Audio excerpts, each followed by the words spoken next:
Hi, I'm Carrie Larson. In Training Module 1, we covered why safe sanctuaries is needed, core definitions, and began discussing policy guidelines. In Training Module 2, we covered the importance of having a 6-month rule. The 6-month rule is the length of time an active volunteer should be a part of your church before participating in children or youth ministries.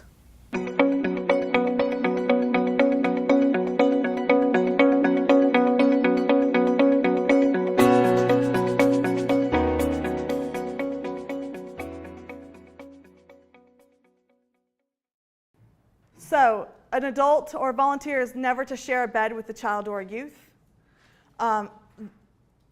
The question always comes up about what about a parent?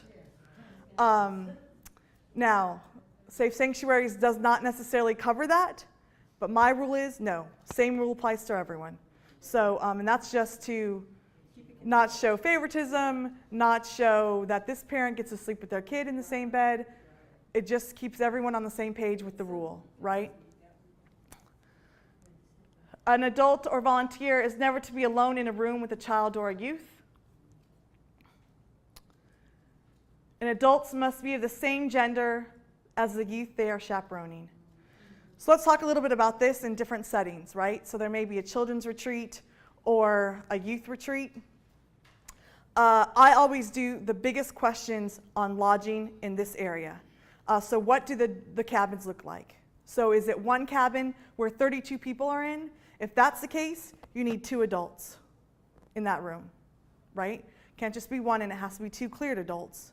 If it's a cabin with different rooms, right? You guys know what I'm kind of talking about? So what I do is I have an adult room, and I have the rest of them youth. So I don't have to worry about having 2 adults in each room. And that's also in a setting where we're all in the same cabin. Right? Another big one is hotel stays. I'm a stickler on this, and this is specifically for Rock. Any contract that I sign for my youth to stay at a hotel, I demand that we are on the same floor. If you want me accountable for my youth, you put me on the same floor. Now, that takes courage. It takes an argument every year. But I'm willing to fight that argument because I know if you want me responsible, then I need to have one on floor. I don't want 3 on one room, 1 floor, 2 on another, 4 on another. I can't control where they are and what's going on those floors. And so what I do is I have a couple rooms. I have an adult room and then a couple rooms. And there are some hotels where they are joined rooms. I never have an adult room connected to a joined room. While it takes 2 people to open that door, I don't want to chance it. So you just have to know the hotel layout. It takes a lot of questions, but it's one of those things that I just feel the most passionate about because it's the most difficult to control where your youth are, or children for that matter. So again, yes. You say you have an adult room and a child room. Don't the adults share the room with the child? No, so I have an adult room that's just an adult room, adult volunteer room, and then I'll have 2 or 3 youth rooms, and then I'll have an adult room. And then I'll have 2 or 3 adult rooms. So the children stay the night in that room by themselves? Yes. Yes. Because, I mean, if you start looking at having 2 adults in a youth room, that gets 1, very pricey, and 2, you need a lot of adults. Right, a lot of rooms. I just have a conversation with the youth. Here's my expectations. Right, and so those adult rooms that are kind of cornered on each side, their jobs are to check on those rooms. So it's not me going to each room. Are you in your room? Are you in your room? No, I don't do that. So those are my volunteers that say, these rooms are your responsibility. So, and I let youth know when they can be in their room. So for Rock specifically, they're in their rooms by usually midnight. And I let them know that they cannot come out of their room until 7:30 for breakfast. Yes. So do you also periodically go check on them? I do, yeah. Or sleeping? Yeah. Or just... Sleeping, no. But since they're all on one floor, like you can hear what's going on. Like I don't have people walking the halls, but I have people checking on them, 12:30, 1 o'clock, just to make sure. And you can tell if they're all in their pajamas. I just open, I have the volunteers open the door, head count on everyone, and you can see what kind of conversations. And you also, as youth leaders, know your youth who you need an extra eye on, right? So, and every group has one. And so I'm just being honest. And so, we'll make sure that we with I have 4 boys, only 4, but that's all I need. I'll have a conversation with them individually. So like, here's my expectations. Here's what I expect from you. I don't want to have any problems, right? Because they know I will send them home in a second, and I have no qualms about calling parents to come pick up. I mean, my youth know that. I have sent numerous youth home for, I break down the rules and the expectations, and I have no problems calling a parent. And there's no option for tomorrow. No parent, you come tonight, right? Like if I find your kid outside the room 1, 2, 3 o'clock in the morning, I have no problem saying you need to come pick them up now. Like you need to head to Ocean City. Now, the parent may be irritated, and it's going to be a long night for you. But here's the deal, is that it sends a huge message. A huge. So, yes. I assume that the checking of the room thing at 1 in the morning is with 2 adults? Yes, both of those. So I have a lot of adults that attend Rock, but they would check the room. They don't go in the room. They don't go in the room at all. It's just a knock, knock, how's everyone doing? I really prompt the adults to have a simple conversation. What did you guys think of the worship tonight? Is there any, you guys having fun? So we kind of also know what's out there with conversations. Sometimes I'll have to admit it's not 2 adults, but I don't have them going into the rooms, but they're all doing it at the same time. And so, I have a large ministry, so I have like 25 rooms for Rock. And so, it's very scheduled, and it's very like it's all happening at the same time. And so you will pass by a couple adults, in the hallway. So, does that help? So again, sorry, I'll come back. Again, this hotel thing is big. I've learned over years where I've been on separate floors, and I've had kids outside the balcony and, jumping into the pool. I've experienced it all. And so once a couple experiences happened, I'm like, okay, we're changing the game on this. And if a hotel says we can't do that, then I will call another hotel. Just simple as that. There's plenty of hotels out there that will want your business. So, yes. I shared the thoughts of one of the other people who mentioned about not having the youth supervised when they're in the rooms. Have you ever had problems with them, like fights or other kind of misbehavior? So the question is, at a hotel stay with youth in their rooms without an adult, have I had any issues or problems? I'm going to have to say no.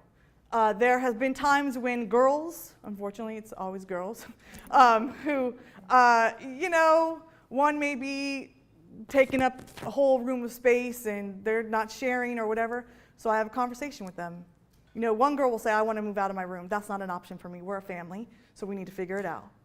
So if there's some apologies that need to happen, if there's some acceptance of who this person is, that needs to happen. I expect that to happen tonight. I mean, it sounds like I'm like, rough with my kids. I'm really not. I should say I was a juvenile probation officer in California, and so a lot of that comes from, I know. So I was holding out on you guys. No, so a lot of that, here's my expectation, comes from that, but the youth respect that. I've never had an issue at Rock. Now, I've been at my church for 6 years. The previous youth leader, she had adults come and roam the halls. That was their job. They just roam the halls all night long. I don't think that sets it up youth for trusting, and that's just my personal opinion. Your church may do that differently, but I really set up the expectations well. And youth know from prior trips that I have sent people home. And so, they just know that. Yeah. It's really tempting, particularly in small churches. I've served a lot of small churches. Can my friend come to Rock? Yes, they need to come to youth group for 2 months before. Not because we're arbitrary, but because we want to know about that kid. We want to know if that child is one that is going to be a challenge or an issue. So we have even in a little tiny church where we take maybe 6 or 7 kids to Rock, they need to have been involved in youth group leading up to Rock, because we adults want to know who these kids are. Right. So that's a church preference. I'm of the coming from of that God may be using this kid at this moment to change lives. And so how I go about that is, if I have a youth who wants to bring a friend, more the merrier. But I have a conversation with the parent. On our registration, I have a part where if there's any struggles that the teen is currently struggling with, that can be anxiety, that could be a boyfriend breakup, and I really kind of spell that out there. So that gives an opportunity for parents to say, look, my kid struggles with anxiety, my kid just broke up with so-and-so, and she's struggling with that. So at least I, as the youth leader, know this is what we got, right? And so I'll prepare my volunteers. Like, we need to just, let's check in. Let's do some couple time check-in and just making sure that she's, or he or she is incorporated well, is having a good time, those kinds of things. So again, that's a church preference about, the question was about youth coming to events. I would not just say Rock, but any retreat, right? And so my personal preference is that if a youth wants to come and invite friends, that's the opportunity to do so. But I introduce myself to the parents. I really have a conversation about that, and the things that are on the registration form. If there's nothing marked, I say, there's nothing here, no struggles, just want to make sure, if there is, it's okay, right? Like, that's why we're family, and I just need to know that information is confidential. But there are many times that spikes, right, with conversations at Rock. Self-interest behavior, whatever that is. Abuse, those kinds of things are always kind of talked about at Rock.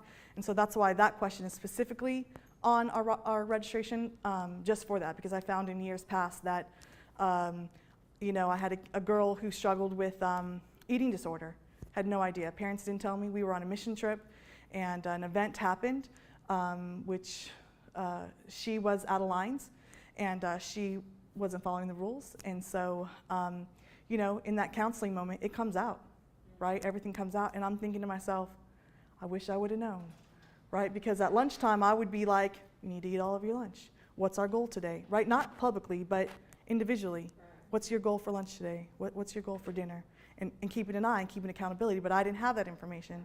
So that's just another reason to kind of have that, that's not on any medical release. I added that myself, just so I know what I'm walking into, And you may think you know a kid, but when you get them on a retreat, there's a whole lot going on, and there's a whole bunch of cracks in the family, and it's just good to know what that looks like.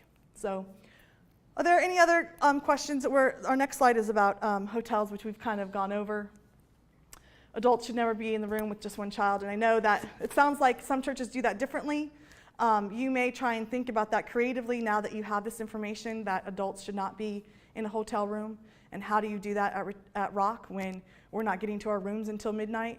And the youth are still wound up, and that looks like, yes. Yeah. When you're doing these background checks and these applications, you're getting into a sensitive area with privacy of persons. And when you say having volunteers to help do this, what is the church's liability, Right, we're gonna talk about that, but I do want to address that, is that when I say specifically volunteers, I'm talking about paperwork. Just getting paperwork and calling on your references, because there is a completely separate person who should be doing background checks, and we're going to talk about who that person is. But sometimes getting the paperwork is the hardest thing to do. I'll harp on to people a couple times for paperwork, and if they don't get it to me, that's sending me a message like, there's something, maybe this isn't the time for you, right? So I no longer harp. I'll give like 3 kind of, hey, reminders or whatever, and then I'll just let them know that until the paperwork's done, I can't have you working in ministry, right? But again, we're gonna definitely address that question as to who gets that information. But as far as like the volunteers, I would say, even in a small church, if you're gonna have people write references, you want to call their references. Like, it's not just to fill in the paperwork. But that could be a person, and you can have a typed script, so it's the exact same thing for each reference, and you can hand it to a volunteer and just say, hey, can you call these 3 references and just find out about this person, right? So that's what I meant about the volunteers. One of the things on hotel is doors should open to a hallway versus doors opening to a street, right? So a lot of hotels in Ocean City for Rock, their doors are outward facing. I would never stay there.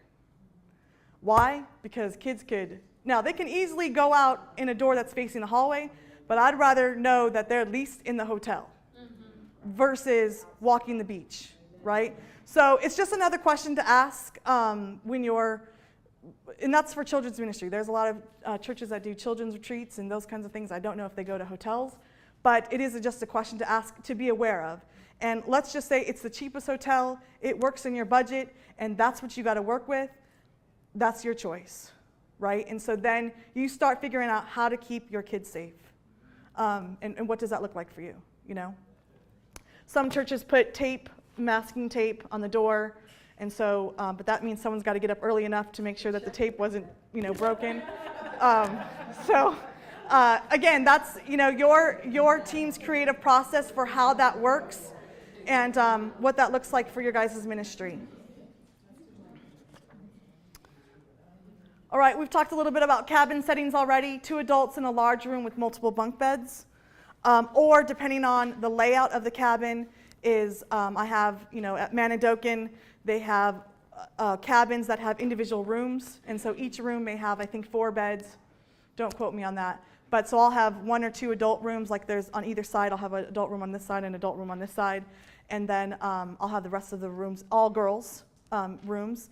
And I'll assign 1 female adult bathroom and 1 youth bathroom.